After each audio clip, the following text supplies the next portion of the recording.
जैन हमने first part में सूरत तक देख लिया था। अब हम आगे बढ़ते हैं।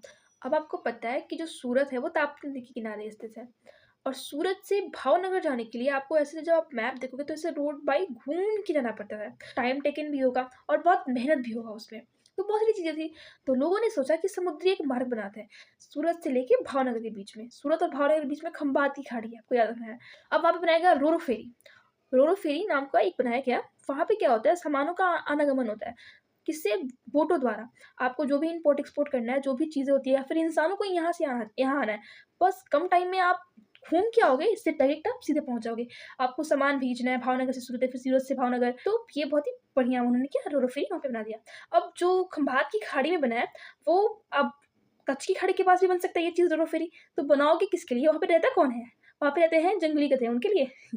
तो इसलिए वहाँ पे नहीं बनाया गया। अब आप अगर गुजरात को ध्यान से देखोगे तो गुजरात के ऊपर का जो एरिया है उसको तो कच्छ का रण कहते हैं और जो नीचे का एरिया है उसको सौराष्ट्र कहा जाता था। क्या कहा जाता था? सौराष्ट्र। और उसकी राजधानी जूनागढ़ मानी जाती थी।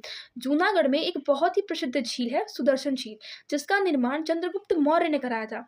और इसकी जो जानकारी है कि चंद्रगुप्त मौर्य ने सुदर्शन झील का निर्माण कराया था, ये जानकारी आपके जूनागढ़ के अभिलेख में मिलती है, जो कि रुद्रदामन ने लिखवाई थी। कब? जब उन्होंने सुदर्शन झील का पुनः निर्माण करवाया था। पहले के लोग जो कितने ईमानदार होते थे, उन्होंने लिखवाया कि मैं रुद्रदामन इस झील का पुनः निर्माण करवा रहा हूँ।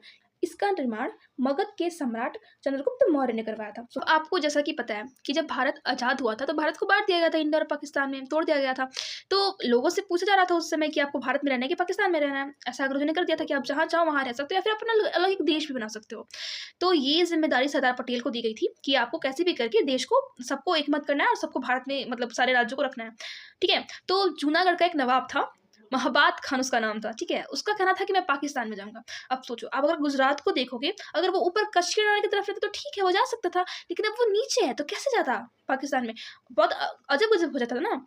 बीच का एरिया खाली रह जाता, वहाँ के लोग वहाँ पे रह नहीं पाते, दिक्कत होती। तो उसने कहा कि ऐसा नहीं हो सकता है। तो उसने जनमत संग्रह करा ली। वहाँ के लोग बोल रहे हैं कि नहीं मैं हिंदुस्तान में रहूँगा, और वो बोला कि नहीं मैं पाकिस्तान में रहूँगा। उसने कहा कि नहीं मैं तो पाकिस्तान में ही जाऊँगा। उसने 1200 कुत्ते पाल रखे थे, सोचो।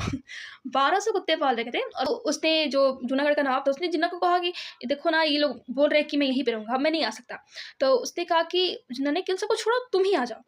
वो वहाँ पे वेट कर रहा है और इसने देखा कि बोटें लाया है इतनी सारी, बहुत सारी सामान लेके आया होगा, हीरे जवाहरात। अब वो क्या देख रहा है कि तो 1200 कुत्ते लेके आया है। वो कुछ नहीं लेके गया था, बस एक अपने आप को और अपने 1200 कुत्तों को वहाँ पे लेके गया था। जिन्ना भी वहाँ पे अपना माथा पीटा था कि भाई भगवान मैंने किसको बुला लिया। तो ये रहा जूनागढ़ की इंटरेस्टिंग स्टोरी। ठीक है। तो आप आगे के पार्ट में हम गुजरात के कुछ और शहर और क्षेत्रों को देखेंगे। ठीक है। जय हिंद।